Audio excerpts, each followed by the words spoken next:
నాకు ఈ సంవత్సరం ఏప్రిల్ నుంచి 4 నెలలు అసలు ముక్కు ఊపిరాడటం లేదమ్మా, శ్వాస ఆడటం లేదు, సైనస్ ప్రాబ్లం వల్ల. అయితే రోజు ఆట్రోవిన్ అని డ్రాప్స్ రోజు 5-6 సార్లు అయినా వేయాల్సిందే, లేకపోతే అసలు ఊపిరాడటం లేదమ్మా. అయితే ఇలా బ్రతకడం కన్నా చనిపోవటమే మేలు, ఊపిరే కదా ప్రాణం అని చాలా బాధ అనిపించేదమ్మా. బ్రతికినంత కాలం ఇలా డ్రాప్స్ వేసుకునే బ్రతకాలా యేసయ్య అని ఏడ్చుకుంటూ ఉండేదాన్ని. 50 రోజుల ఉపవాస ప్రార్థనలకి బెల్లంపల్లి వచ్చామమ్మా. లాస్ట్ రోజు నా భర్త రక్షణ పొందారు, అక్కడ అయ్యగారి దగ్గర బాప్టిజం తీసుకున్నారమ్మా.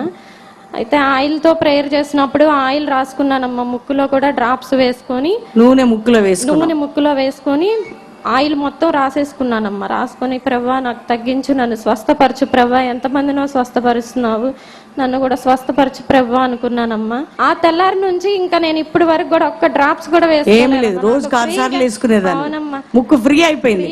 నూనె రాసి ప్రేయర్ చేసుకున్నావు. గట్టిగా చప్పట్లు కొట్టి ప్రభుని స్తుతిద్దాం. సంతోషంగా ఉంది. 50వ రోజు మేము ఎవరికి ప్రార్థన చేయలేదండి, ప్రేయర్ చేసిన ఆయిల్ ప్యాకెట్స్ అందజేసాం అంతే.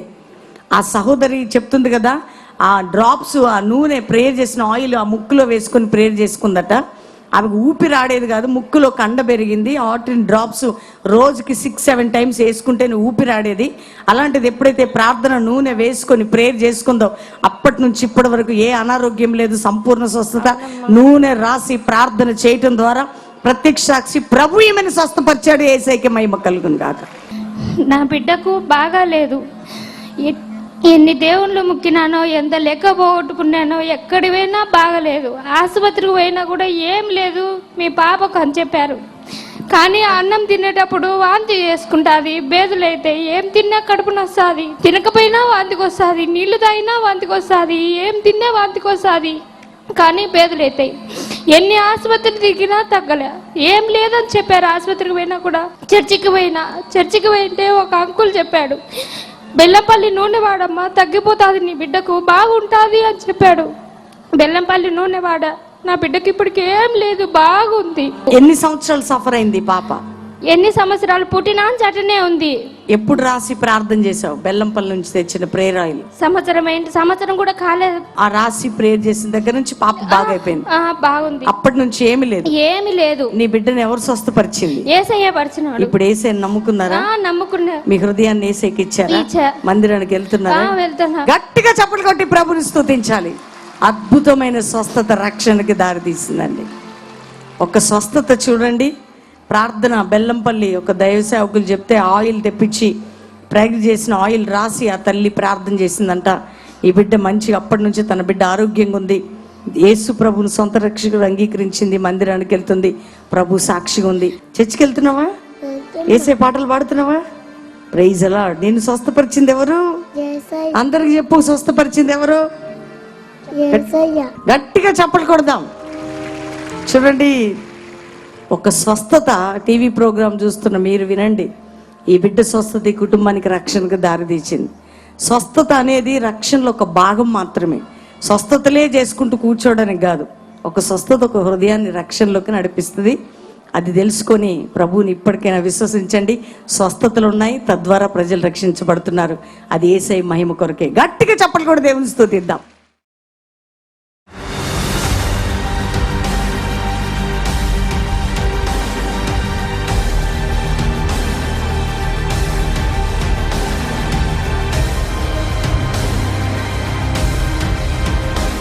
బైబిల్ గ్రంథంలో లూకాసు వార్త 2వ అధ్యాయం 36వ వచనం.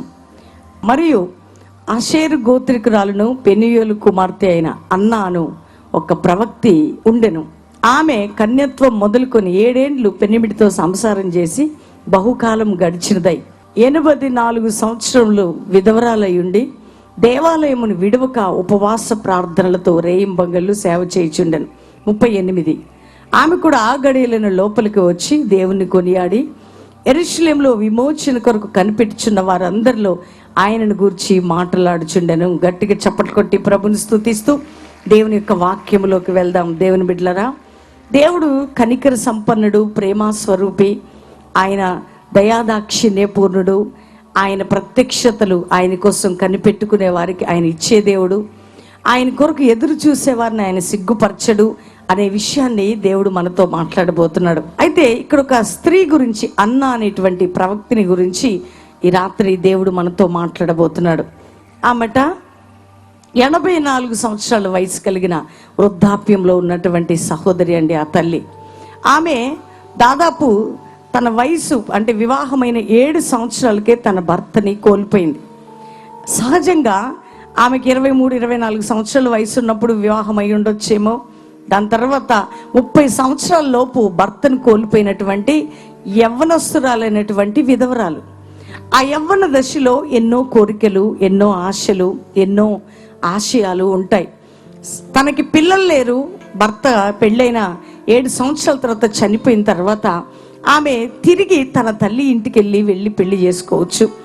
లేకపోతే ఆ రోజుల్లో భర్త చనిపోతే భర్తతో పాటు చనిపోవాలనే పద్ధతి ఉంటే ఒకవేళ ఆ స్థితిలో ఆమెకి ఏమైనా అటువంటి స్టేజ్ కూడా ఆమె దాటి ఉండొచ్చు. లేదంటే ఎవరైనా కానీ సలహా ఇచ్చుండొచ్చు, అమ్మా ఎంతకాలం యవ్వనస్తురాలివి, మొన్ననే 7 సంవత్సరాలకే భర్తని పోగొట్టుకున్నావు, చక్కగా పెళ్లి చేసుకొని మళ్ళీ మంచిగా నువ్వు ఆశతో సంతోషంతో నీ కుటుంబ జీవితాన్ని కొనసాగించవచ్చు కదా అని. కానీ ఆమె జీవితంలో ఒక అద్భుతమైనటువంటి సంకల్పం, ఆమె మంచి నిర్ణయం ఆమె ఆశీర్వాదాల్ని, ఉన్నతమైనటువంటి ఆ ప్రత్యక్షతను అందుకోగలిగిందండి. భర్త చనిపోయినాక ఆమె నిరాశ, నిస్పృహ, లేకపోతే డిప్రెషన్, మానసిక ఒత్తిడి అనుభవించిన స్త్రీగా లేదు బైబిల్ గ్రంథంలో. కొన్నిసార్లు మన జీవితంలో ఎవరినైనా ప్రియులను కోల్పోయినా, లేకపోతే భర్తను కోల్పోయినా, కుటుంబంలో ఏదన్నా ఇబ్బందికరమైనది జరిగినా మనం ఏం చేస్తుంటామంటే డిప్రెషన్కి లోనవటం, ఇలా కూర్చొని వాక్యం కూడా సంఘాలకు వెళ్ళినా ఇట్లా వినడం, అన్ని పోగొట్టుకున్నట్టు ఉండటం. ఇలాంటిగా ఎస్పెషల్లీ స్త్రీలు చాలా బలహీనలుగా ఉంటారు. కానీ ఈమె ఒక ప్రవక్తిని అని రాయబడి ఉంది. అంటే ఆమె ఉపవాసంతో రేయింబగళ్ళు దేవుని సేవించుతూ దేవుని సేవ చేస్తున్నటువంటి వ్యక్తిగా మనం చూస్తున్నాం. అంటే ఆమెకి ఈ లోక ఆశలు లేవు, లోకాన్ని వెంబడించాలని లేదు. ఎప్పుడైతే తన భర్త చనిపోయాడో ఆమె ఆశ, ఆమె గురి ఎవరంటే దేవాతి దేవుడి కోసం మాత్రమే. దేవుని బిడ్డలారా, ఎందుకంటే ఆమె అనుకోలేదు నేను ఇంక భర్త చనిపోయి నా బ్రతుకు వేస్ట్, నేను కూడా చనిపోయి ఉంటే బాగుండు, లేదంటే ఇంత యవ్వన దశలో వెళ్ళి ఒక వ్యక్తిని పెళ్లి చేసుకుని నేను ఎంజాయ్ చేయాలి, అందరూ నన్ను ఏమనుకుంటారు, విధవరాల్లాగా నన్ను రానియరు, చూడరు అనేటువంటి ఆలోచన ఆమెకి లేదు. కానీ ఆమె ఆశ ఒకటే అండి, నేను దేవుణ్ణి చూడాలి. ఆ రోజుల్లో భయంకరమైనటువంటి కష్టకాలంలో ఆనాటి ప్రజలు, దేవుని బిడ్డలు మెస్సయ్య కొరకు కనిపెడుతూ ఉండేవారు.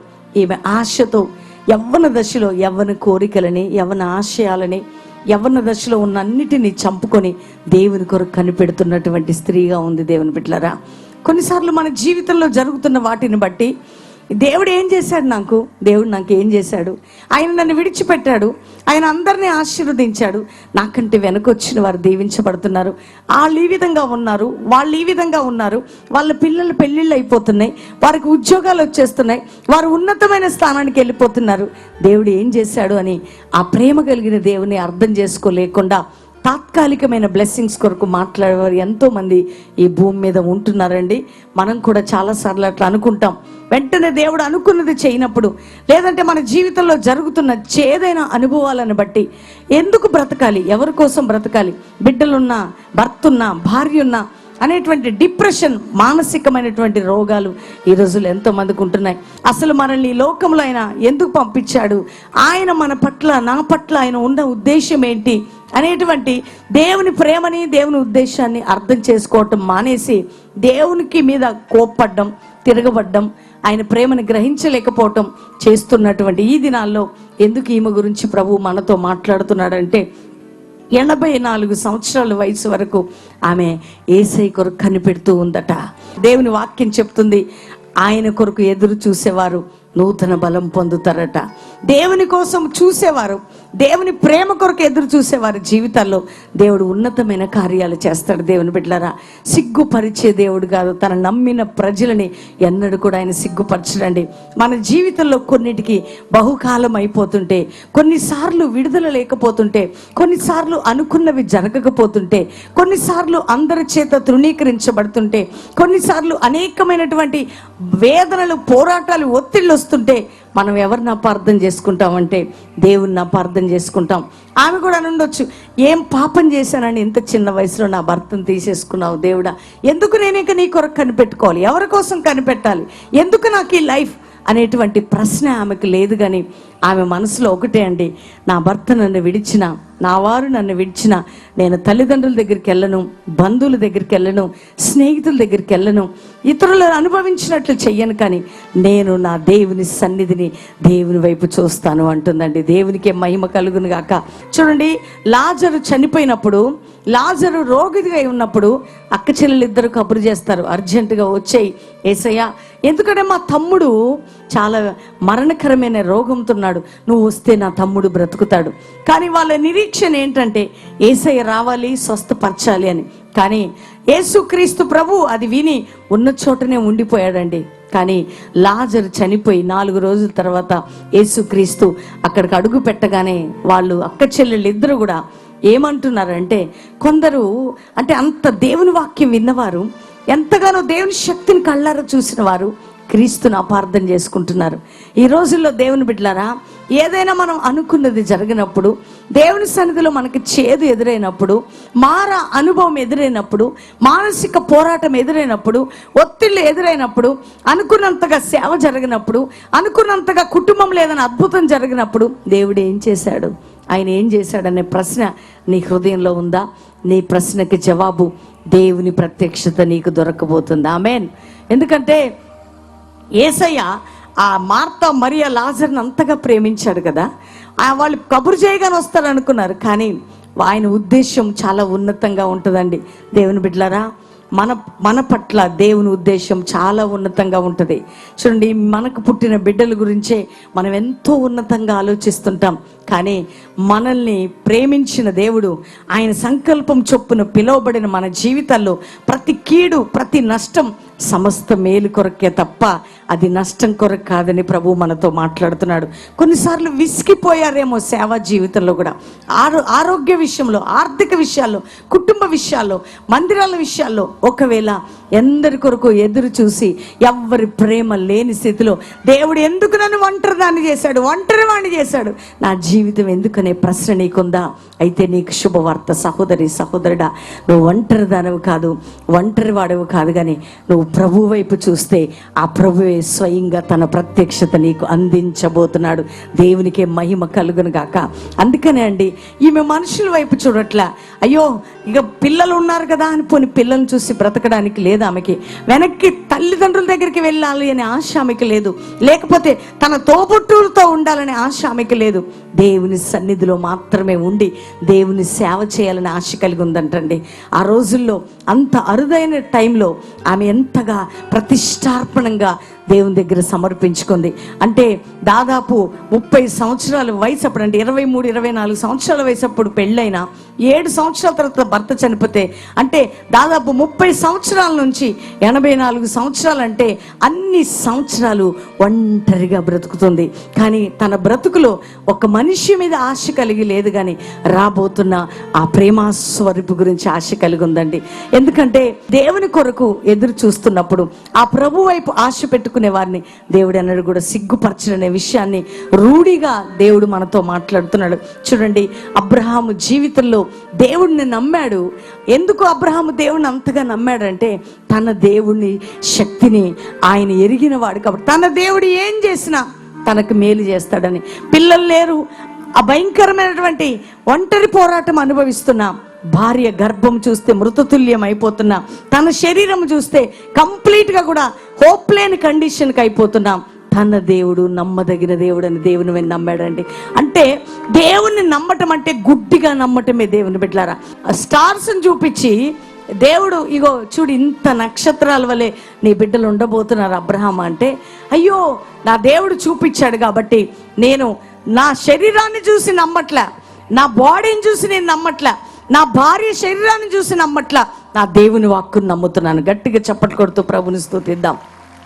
ఎందుకంటే దేవుడు ఇవ్వబోతున్న బహుమానం, బ్లెస్సింగ్ నమ్మాడు. ఎందుకంటే తన దేవుడు తనని సిగ్గుపరచడని. ఎందుకంటే దేవుని బిడ్డలు, ఈ రోజుల్లో డాక్టర్స్ రిపోర్ట్స్ చూసి డిప్రెస్ అయిపోతున్నారు. ఈ రోజుల్లో ఎదురుగా ముందుగా జరుగుతున్న సంఘటనలు చూసి, అనేకుల మాటలను చూసి, కుటుంబంలో ఎదురవుతున్న పోరాటాలను చూసి, ఒంటరితనాన్ని చూసి, రకరకాల విధాలుగా దేవుణ్ణి నమ్మాము అని ఆయన శక్తిని ఆశ్రయించని క్రైస్తవులుగా మనం బ్రతుకుతున్నాము దేవుని బిడ్డలారా. కానీ అది కాదు క్రైస్తవ జీవితం అంటే. ఈమె నమ్మకంలో చూడండి, ఎవరిని నమ్మట్లేదు, ఎవరి వద్దకు వెళ్ళట్లేదు. తన దైవం, తన ప్రేమ అంతా కూడా దేవాతి దేవుని మీదనే. అందుకని అబ్రహాము ఆ యొక్క విశ్వాసులకు తండ్రి అనే మాట దేవుడు ఆయన గురించి రాయటానికి కారణం ఏంటంటే, అబ్రహాము అన్నీ ఉన్నప్పుడు దేవుని నమ్మలే, అన్నీ కూడా నిర్జీవమైన స్థితిలో దేవుని మీద నమ్మకం ఉంచాడండి. దేవునికి మహిమ కలుగును గాక. విశ్వాసం అంటే చూసి నమ్మటం కాదు, కానీ చూడక నమ్మటమే. నేటి క్రైస్తవ సంఘాలు ఏ విధంగా అయిపోయాయంటే, దేవుని ప్రేమని మనం ఎట్లా అర్థం చేసుకుంటున్నామంటే, ఏదైనా చూస్తేనే నమ్ముతాం, ఏదైనా జరిగితేనే నమ్ముతాం. ఒకవేళ మన జీవితంలో ఏదైనా దేవుని కార్యం లేట్ అయింది అనుకోండి, వెంటనే డిప్రెస్ అయిపోవడం, లేకపోతే నాకు ఉద్యోగం రాలేదు, నా వ్యాపారంలో నష్టం వచ్చేసింది, నేను ఇంకా లీడర్షిప్లోకి రాలేదు, ఇంకా నా సేవ అభివృద్ధి కాలేదు, ఇంకా నా మందిరం కట్టబడలేదు, ఇంకా నా కుటుంబంలో విశ్వాసులు బలహీనలు అయిపోతున్నారండి. ఈ రోజుల్లో కొత్త వారి ఎదుట కూడా వారి ఆత్మీయ జీవితాన్ని నెమ్మది సమాధానం లేకుండా ఉంటున్నారు. ఎంతోమంది హాస్పిటల్కి వెళ్ళి పిచ్చి ట్రీట్మెంట్ తీసుకుంటున్నారు దేవుని బిడ్డలారా. కానీ ఈ రాత్రి దేవుని నమ్ము, ప్రభువుని జీవితంలో ఆయన కొరకు నిరీక్షించు. ఆయన ప్రేమ స్వరూపి, ఎన్నడూ నీకు అన్యాయం చేసే దేవుడు కాదు. మమ్మల్ని అరణ్యంలో దేవుడు సేవకు పిలిచినప్పుడు అండి, అక్కడ కరెంటు లేదు, వాటర్ లేదు, అటు ఇటు 3 కిలోమీటర్స్ అరణ్యంలో ఉంటుంది మా ప్రెమిసెస్. అయితే మేము ఇట్లా ఆటోలో వెళ్తూ, అప్పుల్లో నుండి అప్పుడు చాలా పేదరికంలో వెళ్తూ ఉన్నప్పుడు దేవుడు ఆ స్థలాన్ని దైవజనుడికి నాకు చూపించి, ఇక్కడ మందిరం కడతారు, ఇక్కడ వేలాది ప్రజలు వస్తారు, ఇది యాత్రా స్థలంగా నేను మారుస్తాను అంటే, ఏమీ లేని టైంలో తినటానికి తిండి, కట్టుకోవటానికి బట్ట, ఆ పూర్ కండిషన్లో ఎవ్వరు మాతో లేని టైంలో మేము దేవుని వాక్కుని నమ్మామంతే. మేము ఎవ్వరి మీద ఆధారపడలేదండి. మీరు అనుకుంటున్నారు ఇది చరాస్తులతో వచ్చిన సేవ కాదు. ఏ మానవుని దగ్గర, సొంత వారి దగ్గర రూపాయి మేము తీసుకున్న వాళ్ళం కాదు. ఎందుకు అంటే మమ్మల్ని ఆశీర్వదించింది మా ప్రేమ స్వరూపైన యేసయ్య మాత్రమే. ఎందుకంటే బట్టలతో మేము సేవకు వచ్చినప్పుడు తినటానికి లేకుండా ఆ యొక్క భయంకరమైన అరణ్యములో, ఆ పేదరికములో, ఆ దిక్కులేని స్థితిలో అందరూ మమ్మల్ని విడిచిపెట్టిన ప్రభు అన్నాడు, నేను మిమ్మల్ని ఆశీర్వదించబోతున్నాను. చాలా మంది మమ్మల్ని ఎంతో మెంటల్గా వాళ్ళ మాటలు అన్నారు. దేవుని వెంబడిస్తున్నారు కదా, ఎంత చిన్న వయసులో మీకేదో అపవాది మిమ్మల్ని బలహీనపరుస్తున్నట్టుంది. ఈ అరణ్యంలో జనాలు ఎందుకు వస్తారు? ఇది యాత్రా స్థలం ఎందుకు అవుతుంది? ఇక్కడ ఎవరు వస్తారు? ఎవరి కొరకు ఎదురు చూస్తున్నారు? అరణ్యంలో దైవజనుడు పిచ్చివాన్లాగా అరుస్తూ, ఆరాధిస్తూ, ప్రార్థన చేస్తుంటే ఆయనకి లేకపోయినా నువ్వన్నా చెప్పొచ్చు కదా, ఈ అరణ్యంలో మిమ్మల్ని చంపిన దిక్కు లేదన్నారండి దేవుని బిడ్డలారా. కానీ మనుషులు దిక్కు కాదు ఆ రోజు మాకు, మా దేవుడే మాకు దిక్కు. ఈ రోజు కూడా మేము చెప్తున్నాం, అదే దిక్కు మాకు దేవుడు. అప్పుడు ఆ అరణ్యంలో సేవ చేస్తున్నప్పుడు ఇద్దరు వస్తుంటే నవ్విన ప్రజలు ఎంతో మంది ఉన్నారు, హేళన చేసిన వారు చాలా మంది ఉన్నారు. కానీ మేము మనుషుల కొరకు ఎదురు చూడట్లేదు, మమ్మల్ని పైకి లేవనెత్తే యేసయ్య కొరకు ఎదురు చూస్తున్నాము. దేవునికి మహిమ కలుగును గాక.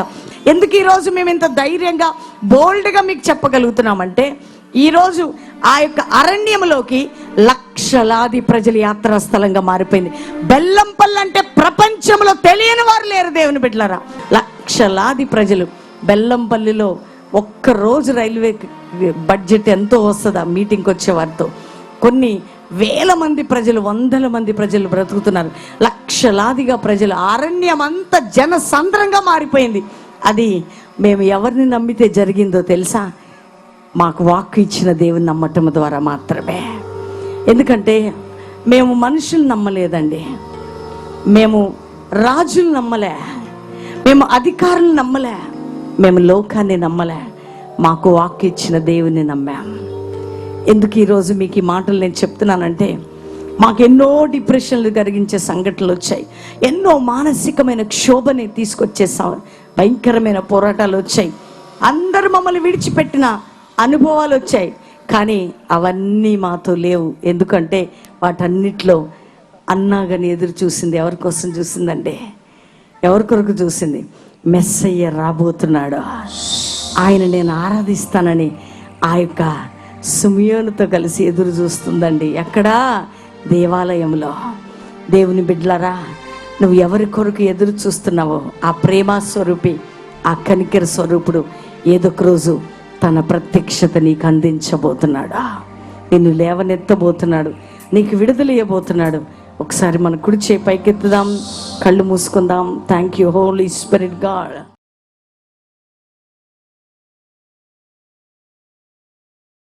తండ్రి, ఎంతమంది వర్తమానం విన్నారో, టీవీ ప్రోగ్రాం చూస్తున్న ఇక్కడ బిడ్డలు, నీ సన్నిధి వారిని పరిపాలించాలి. దుఃఖంలో, వేదనలో, కన్నీటిలో వారికి నువ్వు తోడుగా ఉండి నడిపించాలి యేసయ్యా. వారి జీవితాలు ఎక్కడ కృంగిపోయి అక్కడ లేవనెత్తాల ప్రభా. వారిని ఆదరించి, బలపరిచి, ఓదార్చి వారి పాపం నుంచి లేవనెత్తి నీ సాక్షిగా నిలబెట్టమని యేసు నామములో అడుగుచున్నాం తండ్రి, ఆమేన్.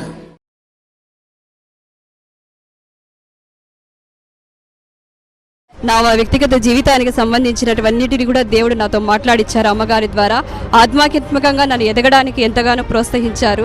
ఇదే బలముతోనూ ఇదే శక్తితోనూ నేను దేవుని వైపు నిలబడతానని, దేవునితోనే ఉంటానని, దేవునితోనే నేను నడుస్తానని దేవుడు నాకు ఇచ్చినటువంటి యొక్క ఆశీర్వాదానికై నేను ఎంతగానో కృతజ్ఞతాస్తుతి స్తోత్రాలు చెల్లించుకుంటున్నాను. ఎంతో మంది వీరి గురించి ఎంతో చెడుగా చెప్తున్నారు.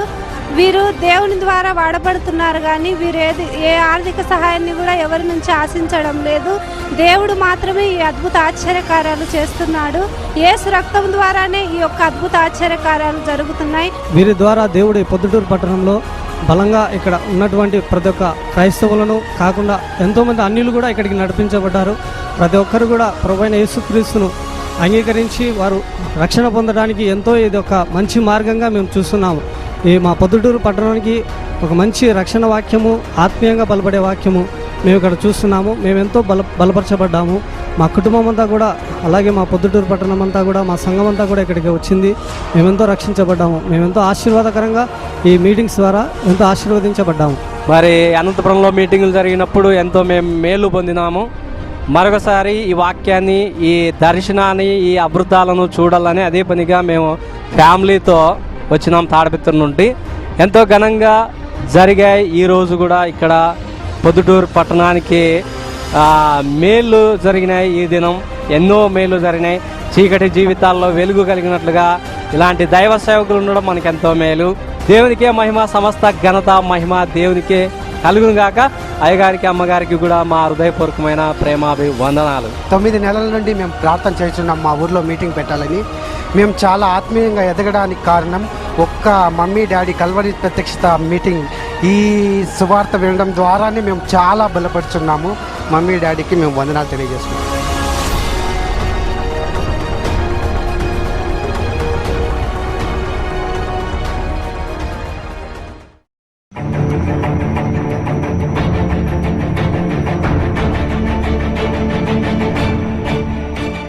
కడప మీటింగ్ అప్పుడు 5,000 స్పాన్సర్ చేసినాం. మేము మా పరిస్థితి చాలా ఈనితిగా ఉండింది. మేము ఇండ్ల పని చేసుకుంటాము, మేము అన్నులము. అయినా కూడా మేము కడపకు పోయి లాస్ట్ రోజు ఎన్నో మాకు ఏది చిక్కక ఎన్నో తిప్పలు పడిపోయినాము. కడపకు పోయి చేసి వచ్చినాము. మాకు ఇప్పుడు అంతకు మాకు దేవుడు ఆశీర్వదించినాడు. నిన్న రాత్రి మాకు మరొక సాక్ష్యం ఏమంటే, నిన్న రాత్రి నేను ఈ చెయ్యి పైకే ఎత్తలేను, బట్టలు ఐరన్ చేసుకునేదాన్ని, ఉరివే పెట్టే ఎత్తలేక నేను చాలా బాధపడేదాన్ని. ఎప్పుడు 12 ఏళ్ళ నుంచి ఏడ్చేదాన్ని. అట్లాంటిది నిన్న రాత్రి అయ్యగారు పైకి చెయ్యి ఎత్తి తప్పెట్లు కొట్టాలని ఆశీర్వాదం వస్తుంది అని చెప్పినాడు. అట్లానే పైకి ఎత్తుతానే ఆ నొప్పి ఎట్లా పోయిందో ఏమో, అది చెయ్యి ఎంత బాగా చెయ్యి తిరుగుతుంది. నాకు దేవునికే వందనాలు. నేను కల్వరి ప్రత్యక్షత వాగ్దాన భూమికి 1000 రూపాయలు స్పాన్సర్ చేసినాను. అయితే ఇంటి కొరకు నాకు 1 లక్ష రూపాయలు అప్పు తీసుకొని వేరే చోట అది కట్టలేక ఎంతో ఇబ్బంది పడినాను. దేవుని సహాయం వలన అప్పులన్నీ కూడా తీర్చేదానికి దేవుడు సహాయం చేస్తున్నాడు. అలాగే కడపలో మీటింగ్స్ జరిగేటప్పుడు రింగు వేసినాను. తర్వాత నాకు దేవుడు 3 తులాలు బంగారు ఇచ్చినాడు. దేవుని స్తోత్రము. నెమ్మది కూడా ఇచ్చినాడు, మంచి ఆరోగ్యం ఇచ్చినాడు. దేవుని స్తోత్రం. బిగ్గరగా చప్పట్లు కొట్టి దేవుని నామం మహింపరుద్దాం. నా పేరు రాజేష్, సౌటపల్లి మాది.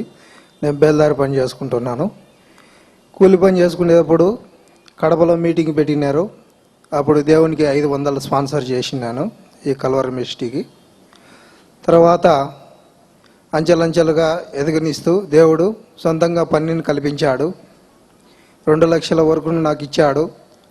దేవునికి 5,500 మళ్ళీ స్పాన్సర్ చేశాను 2017లో 6వ నెలలో. ఇది నా సాక్ష్యం. బిగ్గరగా చప్పట్లు కొట్టి దేవుని నామం మహింపరుద్దాం.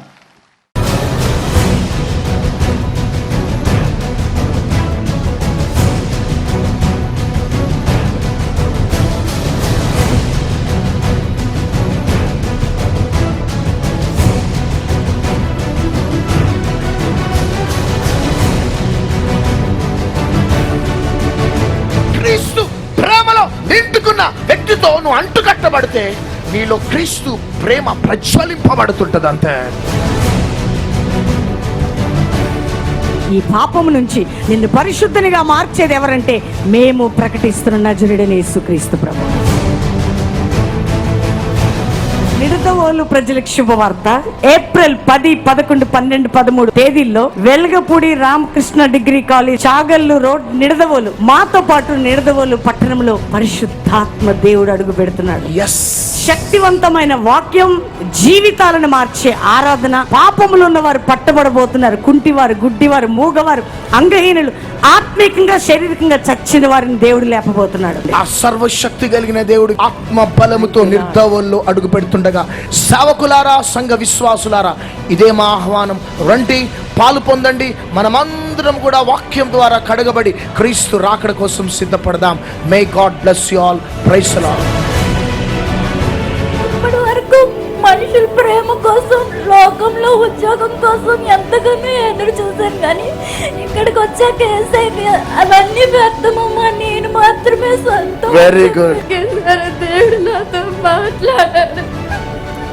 నా జీవితాన్ని సమర్పించుకోవాలనుకుంటున్నాను. ఇన్ని రోజులు లేదు, ఆత్మీయంగా నేను పడిపోయిన ప్రార్థనలో ఆత్మీయంగా పడిపోయిందంట. తిరిగి సమర్పించుకున్నాను. కిడ్నీలో రాళ్ళు ఉన్నాయి. కిడ్నీలో రాళ్ళు. ఎప్పుడు వచ్చావు ప్రేయర్ కి? నిన్న వచ్చాను. నిన్న వచ్చావు. ఏం రిపోర్ట్ వచ్చింది? నార్మల్, అసలు రాళ్లే లేవు. గట్టిగా చప్పట్లు కొట్టాలి. హార్ట్ ప్రాబ్లం ఉంది. ఎప్పటి నుంచి అమ్మా? 2014లో నుంచి ఉంది. 2014. 4 సంవత్సరాల నుంచి హోలు మూసుకుపోయి చాలా బాధపడుతుంది. హోలు మూసుకొని పోయింది. విశ్వాసంతో చేయించుకున్నాం. పిల్లకి ఆపరేషన్ పడదని చెప్పి నార్మల్ రిపోర్ట్. వండర్ఫుల్. ఏంటమ్మా మీ ప్రాబ్లం? థైరాయిడ్. ఎప్పటి నుంచి థైరాయిడ్? 5 సంవత్సరాల నుంచి. మెడిసిన్ వాడుతున్నావా? ఎప్పుడు వచ్చావు ఇక్కడికి? నిన్న వచ్చావు. ఏం రిపోర్ట్ వచ్చింది? ఏమి లేదని. థైరాయిడ్ లేదు. ఎన్ని సంవత్సరాల నుంచి థైరాయిడ్? 5 సంవత్సరాలు. 5 సంవత్సరాల నుంచి. ఇప్పుడు ఈ రిపోర్ట్ థైరాయిడ్ లేదని, నార్మల్ రిపోర్ట్. గట్టిగా చప్పట్లు కొడతాం.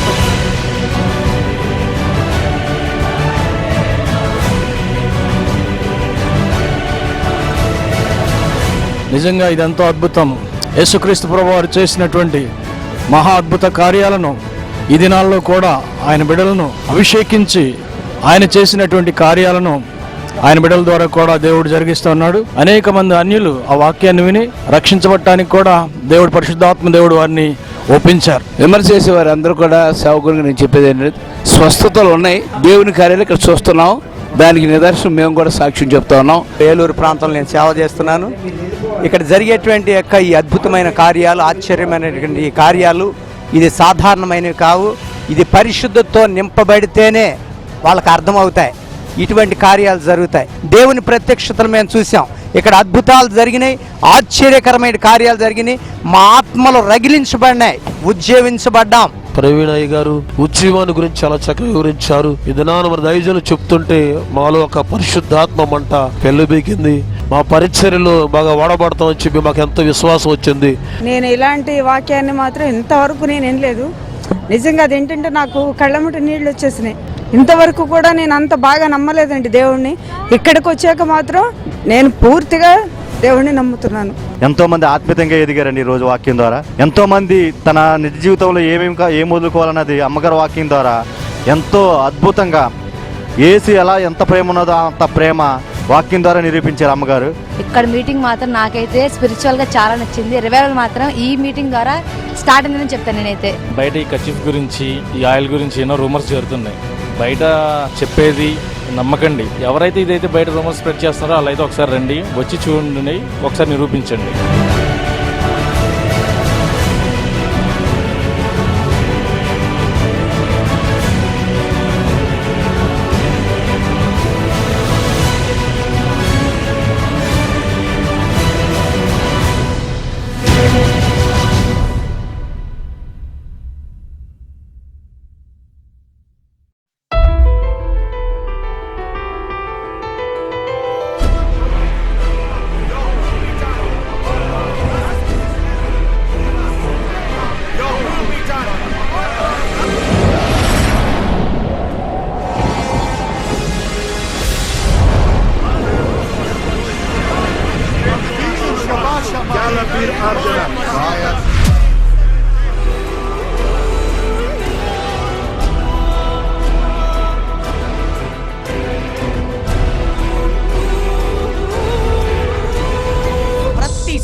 5 నుంచి 9 పరిశుద్ధాత్మ దేవుడు అనేటువంటి సబ్జెక్ట్ ఇక్కడ జరుగుతున్నది. అనేక మంది ఆత్మాభిషేకంతో చూడండి, ఎంత మంది వేల ప్రజలు గ్రౌండ్ లో. మొదటి శతాబ్దంలో ఏ అభిషేకం, ఏ మంట పెంతుకోస్తు దినమున దిగింది, అదే అభిషేకం పొందుతున్నారు. ఈ రోజు వరకు చచ్చిన క్రైస్తవ జీవితం జీవిస్తుంటే రాసిఎస్ఏ పీజీ కాలేజీకి నీవు అంత్య దినముల్లో మనుషులందరి మీద నా ఆత్మని కుమ్మరిస్తానని వాగ్దానం చేసిన దేవుని అభిషేకం దిగబోతున్నది. నీవు, నీ కుటుంబం, నీ సంఘం మండే దినాలు ఈ దినాలు. అందుకని పరిశుద్ధాత్మ దేవుడిని ఆహ్వానిస్తుండగా రాయి సభకి ప్రతి సండే ఈవినింగ్ జరిగే 5 నుంచి 9 ఆరాధనకి రా. ఇన్ని వేల మంది ప్రజలతో కలిసి నీవు కూడా దేవుని ఆత్మతో నింపబడి దేవుని కొరకు గొప్ప కార్యాలు చేయబోతున్నావు.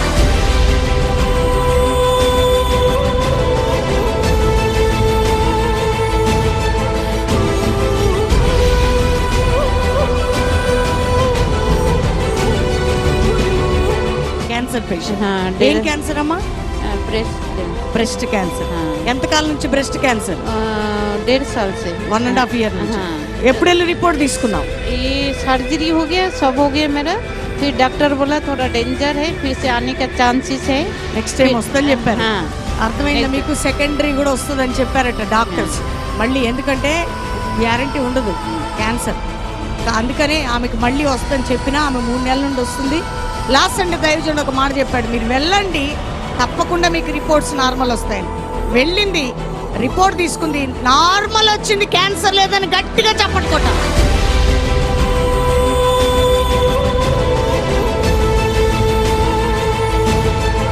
నేను అపోస్తుల అభిషేకం కోసం నేను మనసులో సిద్ధపడి వచ్చాను.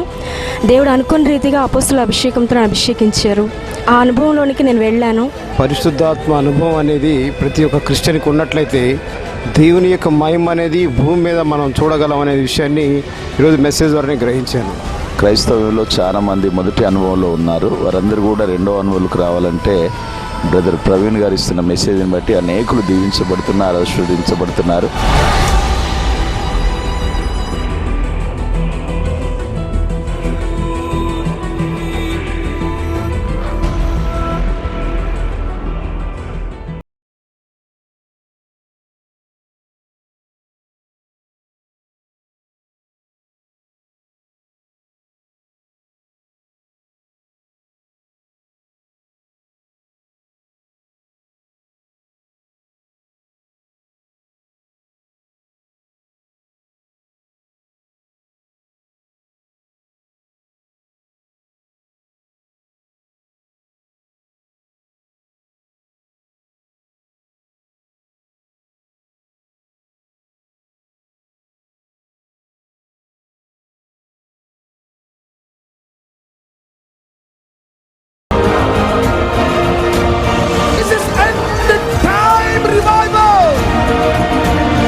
శాపం, పాపం, వ్యాధి, బాధ, ఇరుకు, ఇబ్బంది, సమస్యలు, బంధకాలు అన్ని దేవుడు తెంచి తన మహిమ కలిగిన కార్యాన్ని చేయబోతున్నాడు.